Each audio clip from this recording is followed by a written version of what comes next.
The Signal Oil program, The Whistler.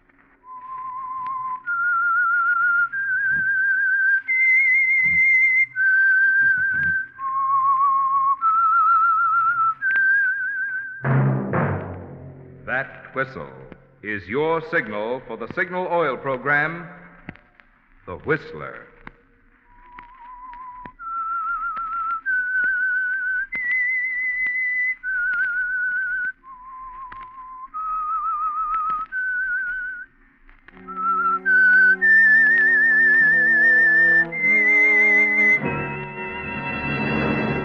I am the Whistler, and I know many things, for I walk by night. I know many strange tales hidden in the hearts of men and women who have stepped into the shadows. Yes, I know the nameless terrors of which they dare not speak.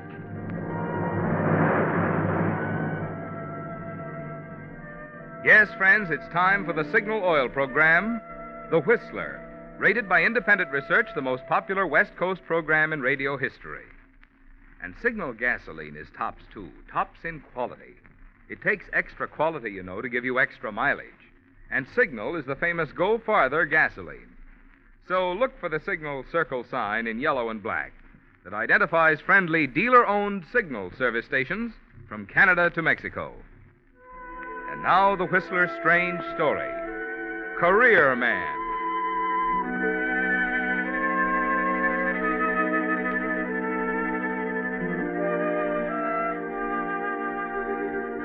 Charles Conley was in great form. He knew as he spoke that his words were making an impression on the 20 important businessmen seated around the long oaken table in the conference room. And to Charles Conley, the impression was the thing he wanted to achieve. The speech itself only the means to the end. It's ridiculous to blame our police forces for the current epidemic of traffic accidents. It's too big a job for any police force to control the number of cars on the road today. But reckless driving must stop. And that's why each and every one of us, as self-appointed citizen police, must cooperate in bringing to a halt the wave of lawlessness on our roads.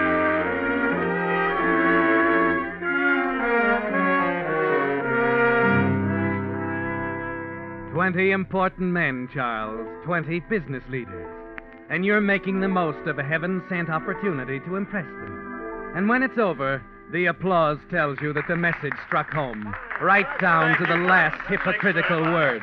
Thank you a lot. By George, Charles, you certainly told us. Thank you, Mr. Frazier. And I'm going to tell that boss of yours. He should have been here tonight. He ought to know what kind of a man he has in his organization. Well, that's very kind of you, Mr. Frazier. Very kind. Oh, not at all. You deserve something for these ideas of yours. I'm going to talk to him tomorrow.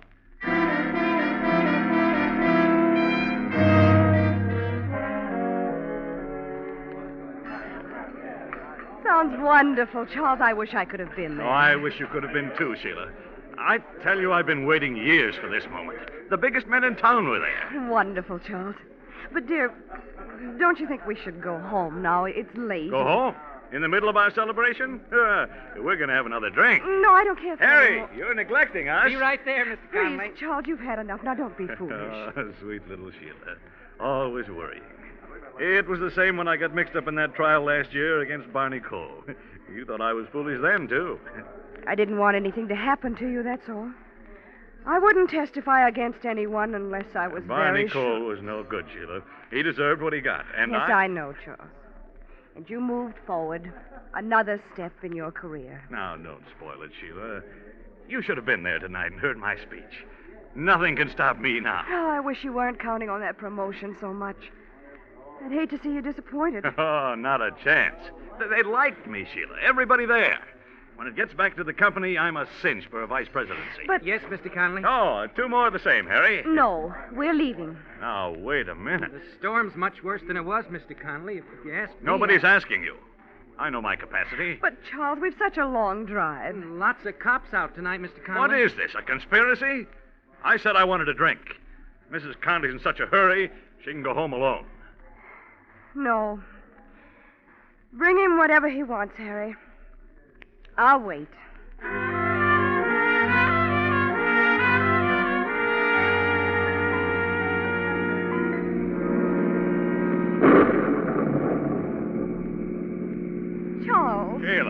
Let go of my arm. Leave us in the ditch. Slow down, Charles, please. We're not going fast. Well, then be more careful. Oh, I wish you'd let me drive. Not in this storm. I know what I'm doing. Oh, we shouldn't have stayed so long. The storm is much worse. Will you stop complaining? We're only about a half a mile to go. Oh.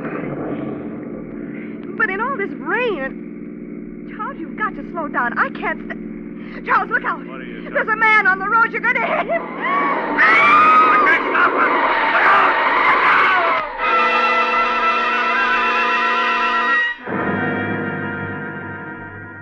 out! But it's too late, isn't it, Charles? Too late for the man in front of your speeding car to jump clear. There's a helpless skidding sensation as the car lurches across the wet pavement, and then a sickening thud. A moment later, you're out of the car, racing back through the darkness. I'm sorry, old man. I'm sorry. Here, let me help you. Hurry. Good Lord. What is it, Charles? Is he... Oh. He's dead, Sheila. There's nothing we can do for him. Oh, Charles. You'd better get back in the car. But what are we going to do? You'll have to report it right away, and they'll know you've been drinking. Get back in the car, Sheila. If only you'd listen to me. Charles, what are you going to do? They're not going to find him here, Sheila. Not tonight. What? But you can't move him. You've got to report... I'm not reporting anything. The police can make up their own story. Charles! Don't you realize what it would mean? My chances with the company? They'd be ruined. But it was an accident. Police will know I've been drinking. You said so yourself. Now, go on, Sheila. Back to the car. I'll take care of this. You'll only make it worse, Charles, if ever they find out. They won't. Now, go on. Do as I say, Sheila. We haven't all night. Charles, All right. I'll wait in the car. You watch uncertainly as Sheila turns, starts back through the rain to the car. Somehow you're not at all sure of her, are you, Charles? But you're sure of what you must do, and you turn and lift the limp form of the man you struck, carry it across a narrow, rain-filled ditch to a thick growth of bushes, ease it in behind them. If he's found here in a week or a few days, it won't matter, will it, Charles? Because they'll never connect it with tonight and you. Walking back to the car, you're thankful that it happened away out here in the country. You're thankful, too, that you're so close to home and that it's pouring rain. There'll be no telltale footprints or tire marks in the morning. Charles. Yes? I'm afraid we're doing wrong, Charles. Forget it, Sheila. It's all over.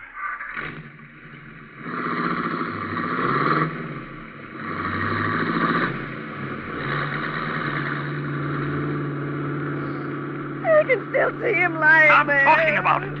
No one else saw him. Just pretend it never happened, Sheila. That's the best way.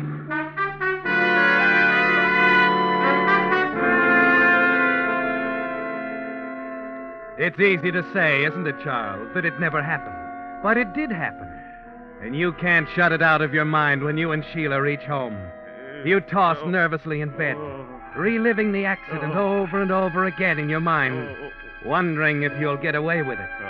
Wondering if Sheila is going to be a problem.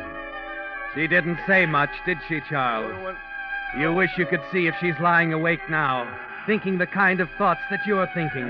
Wild, turbulent thoughts, like the storm that continues to rage all night long.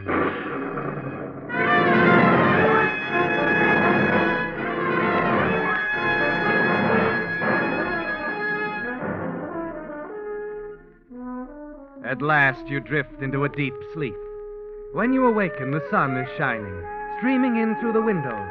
The sky is brilliant and clear. The storm has passed. You dress hurriedly, go down to breakfast. You can hear Sheila moving about in the kitchen. Wait for what she's going to say. Good morning, Charles. Good morning, dear. Breakfast ready? In a minute. Here, I'll pour you some coffee.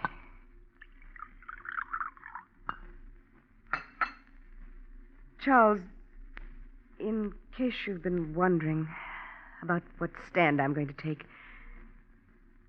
You know that I love you very much. Well, of course I know. So that's all there is to it, Charles. You needn't worry about anything. Not ever. I think my mind has been made up for a long time. Sheila. You don't understand. It's just that I had dreams once, Charles. About what we were going to do. Where we were going. Together. And don't you worry about us. We're still going places. Yes, Charles. Wherever you want us to go.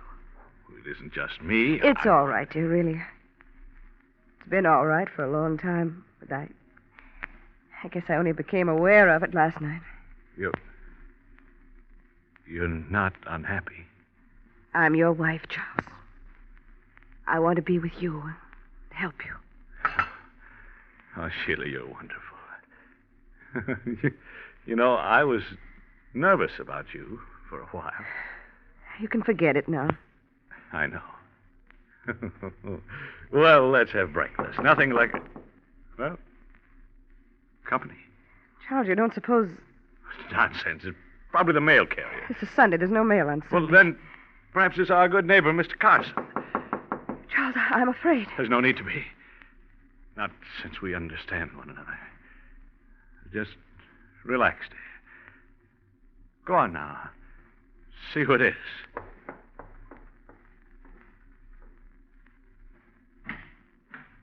Yes? Mrs. Conley? That's right. Who is it, darling? Why, it's an officer, dear. A state highway patrolman.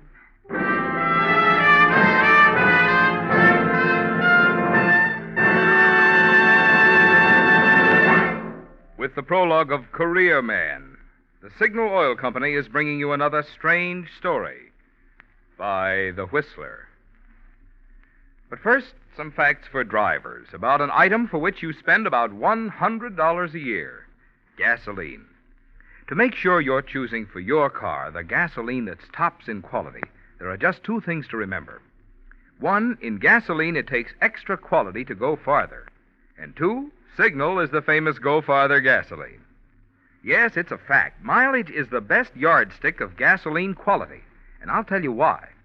There's only one way any gasoline can put superior performance and extra driving pleasure into your car. And that's by helping your motor run more efficiently. And when your motor runs more efficiently, naturally you see proof of it on your speedometer in mileage, the very thing Signal gasoline is famous for. So there you have it. The reason we're so proud of Signal's good mileage, which has made Signal gasoline known from Canada to Mexico as the Go Farther gasoline. And the reason we say, to be sure of the tops in gasoline quality, there are just two things to remember. One, in gasoline, it takes extra quality to go farther. And two, Signal is the famous Go Farther gasoline. Now, back to the Whistler.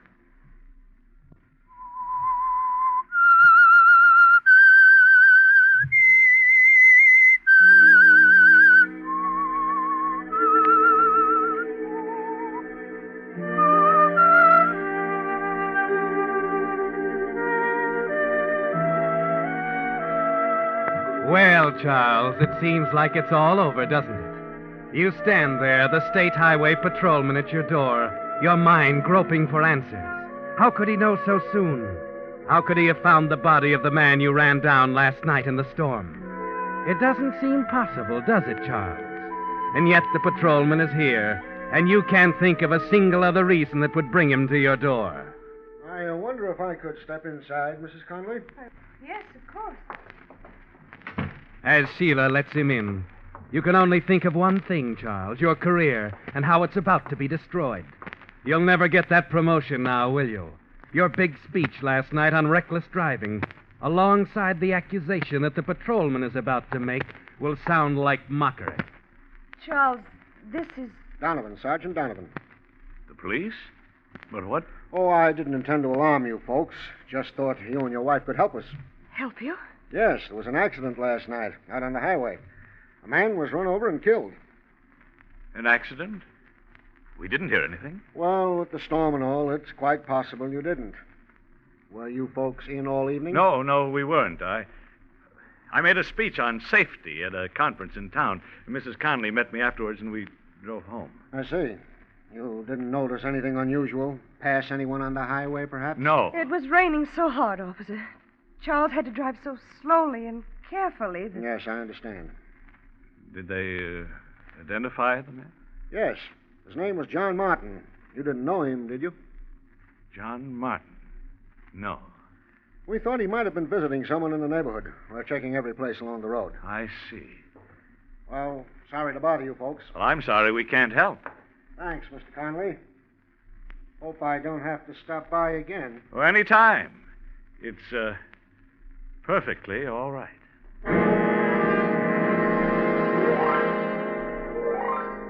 As suddenly as the state policeman came, he's gone.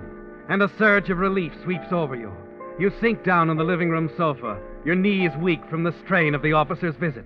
And then a new thought hits you. His manner so casual and matter-of-fact. You wonder if he actually suspects and is trying to draw you out. You hurry to the front window. What is it, Charles? What's the matter? I don't like it, Sheila, the way that officer acted. He seemed perfectly natural, dear. I thought... Wait a minute.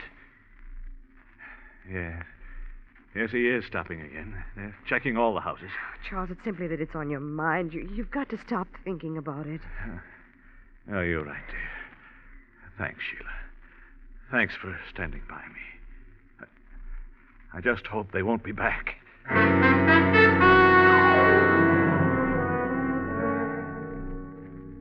It's only 10 o'clock.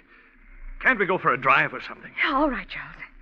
I'll get my coat. I can't stand being cooped up in this house any longer. Sheila! What is it? They're back. Look, another patrol car. What does it mean? I was right. They do suspect something. They're trying to break us down. Charles, they wouldn't do that. We can't admit anything, no matter what happens. Remember that, Sheila. If you still want to go out, we could take the back road. No, we'll keep the car in the garage. There might have been tire marks or something. In all that rain... I don't want to take a chance. We've got to stay here, Sheila. Act as if nothing is wrong. It's the only thing to do now.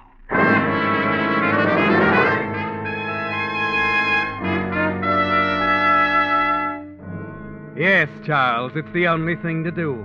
But it isn't easy, waiting, pacing the floor, going back and forth to the window, wondering, racking your brain for some other reason for those police cars.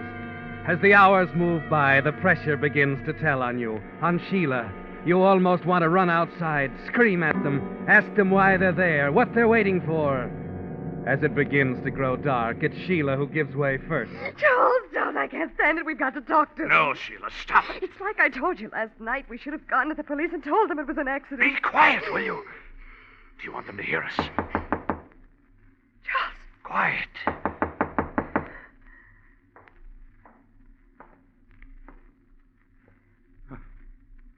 Oh, we're all unnerved, Sheila. It's only Frank Williams. The hired man at the Carson place. That's right. I'll let him in. Well, good evening, Frank. Evening, Mr. Connolly. Oh, come in, Frank. Don't stand outside. Oh, hello, Mrs. Connolly.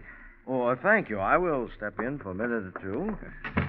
Was there something special you wanted, Frank? Anything wrong at the Carsons? Oh, no, Mrs. Connolly. Things are fine over there. All right if I sit down, I suppose. Something on your mind? Uh-huh. Turkeys, Mr. Connolly, turkeys. I lost one last night in the storm. Oh, what a shame. Yeah, isn't it?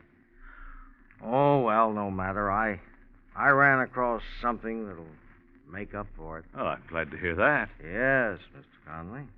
You know, you folks are well thought of out here. The Carsons think you're a fine neighbor. That's nice to hear, Frank. You should have heard how they praised you to the police.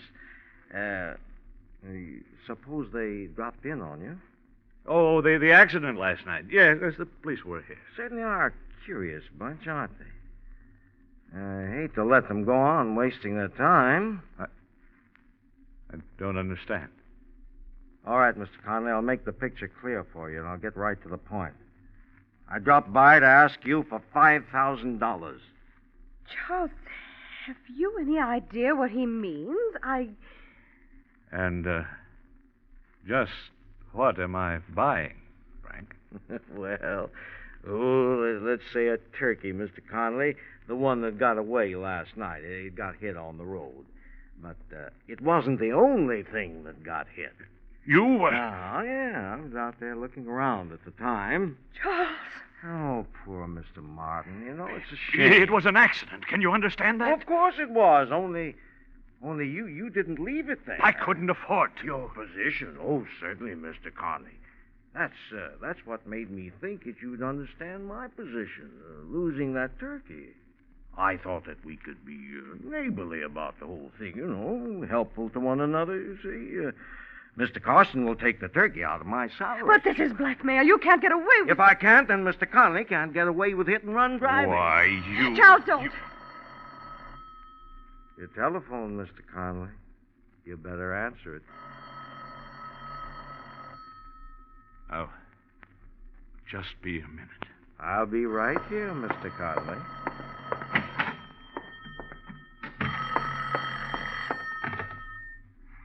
Yes? Hello, Charles. This is Ballinger. Are you all right? What do you mean? Am I all right? Well, I thought I'd better tip you off. It seems I was right about Barney Cole. Cole? Yes, that day at the trial, when he said he'd get you. What are you talking about? Well, they're keeping it out of the papers, but he broke out of jail. Suppose you've noticed the police around. The police? Why... Well, yes, they've been passing up and down in front of the house all day. Oh, good. You can be thankful, Charles. They're doing it to protect you. What? Well, they didn't want to alarm your wife, but I thought you'd feel better knowing about it. Oh, yes. Thanks a lot. I do feel better. You stand there for a moment after hanging up the phone, and then it hits you. It's perfect, isn't it, Charles? The police there to protect you. Barney Cole determined to kill you for sending him to jail. And only one man who knows the truth about your hit-and-run accident, Charles. One man who can ruin you forever. Rip the career you've struggled for out of your hands. The gun feels comfortable in your hands as you take it from the desk drawer. Start slowly back to the living room, running over the story you'll tell the police. The unguarded back road. Barney Cole approaching the house unseen in the darkness, bent only on vengeance. It all fits, doesn't it, Charles? And as you walk back into the room, the gun carefully concealed in one hand at your side, you know exactly what to do.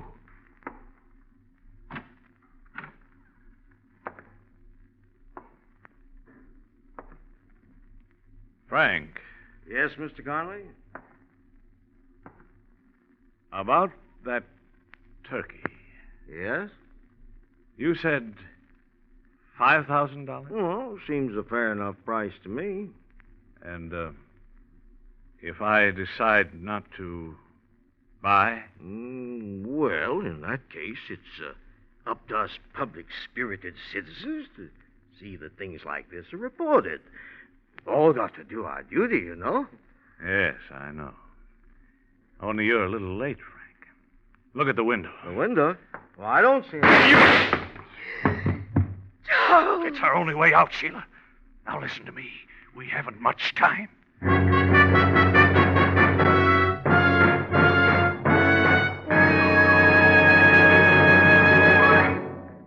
The Whistler will return in just a moment with the strange ending to tonight's story. Meantime, in place of the message about Signal gasoline usually heard at this point, Signal Oil Company has asked me to devote this time to a chat with you about the Community Chest Drive. Well, frankly, I'm sure there's very little that needs saying. Everyone benefits from the Community Chest. Almost 1 out of every 2 families directly, the rest of us indirectly through better community conditions. Community Chest services include clinics, hospitals, maternity homes, and day nurseries. Children's Aid, Boy and Girl Scouts, Campfire Girls, the YMCA and YWCA. Also, aid to the handicapped, Home for the Aged, the Salvation Army, countless other worthy institutions too numerous to mention here. And who pays for all these services? Everyone who is fortunate enough to have a penny or a dime or a dollar to spare for those who are less fortunate. And you know, there's a wonderful thing about money that you share in this way. Money you spend on yourself brings happiness to only one person. But money that you share with the needy brings happiness to so many. including yourself. And now back to the Whistler.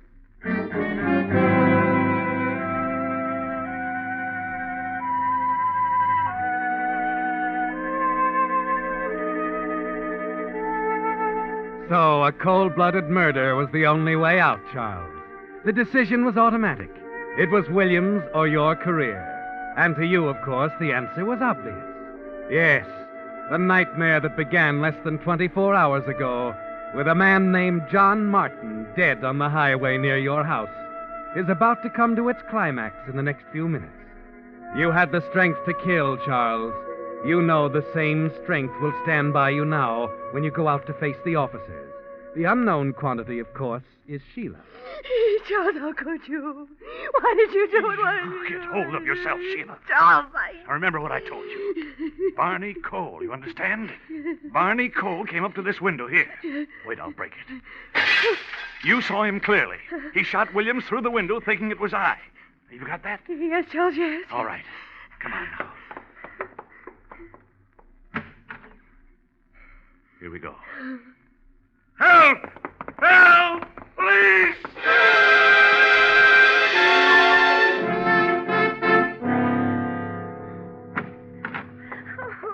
Here we are, officer. Oh, thank heaven you were out there. There he is, officer. Yeah, he's dead, all right. Shot in the back. You say you Sheila saw... saw him. I was just coming in from the kitchen. Yes, I recognized him, officer. I tried to warn Mr. Williams, but it was too late. He raised his gun and fired. It was Barney Cole, the man... Barney Cole? He must have escaped from prison. I got a fair look at him, too, officer. I'd know him anywhere. Are you sure? Positive. I think he took off down the back road to the other highway. I don't think he took off anywhere, Mr. Conley. You know, it's odd that you bring up Barney Cole. I was on my way here to give you the news. What news? We've been staked out here because we figured this is where Cole would head after his escape. Well, I just heard from the coroner we were wasting our time. Cole made one stop before he came here, Conley. But he did come here. After he'd murdered a man named John Martin and taken his clothes and identification papers. Charles! That's right. It was Barney Cole who was run down on the highway last night.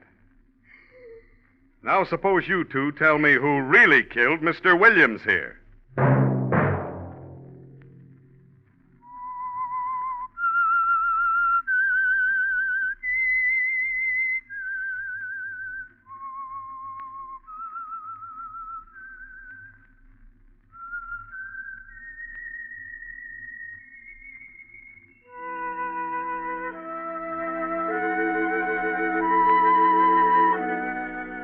Let that whistle be your signal for the Signal Oil program, The Whistler, each Wednesday at this same time. Brought to you by the Signal Oil Company, marketers of Signal gasoline and motor oil and fine quality automotive accessories. Signal has asked me to remind you to get the most driving pleasure. Drive at sensible speeds, be courteous, and obey traffic regulations. It may save a life, possibly your own.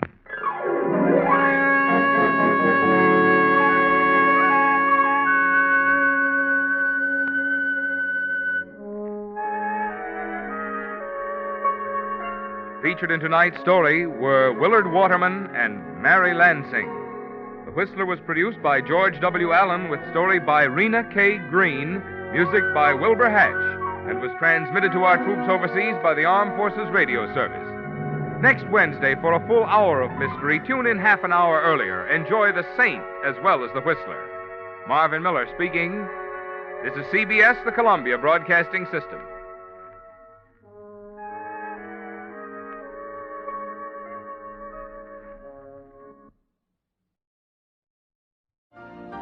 You've been listening to the OTR Gold Network.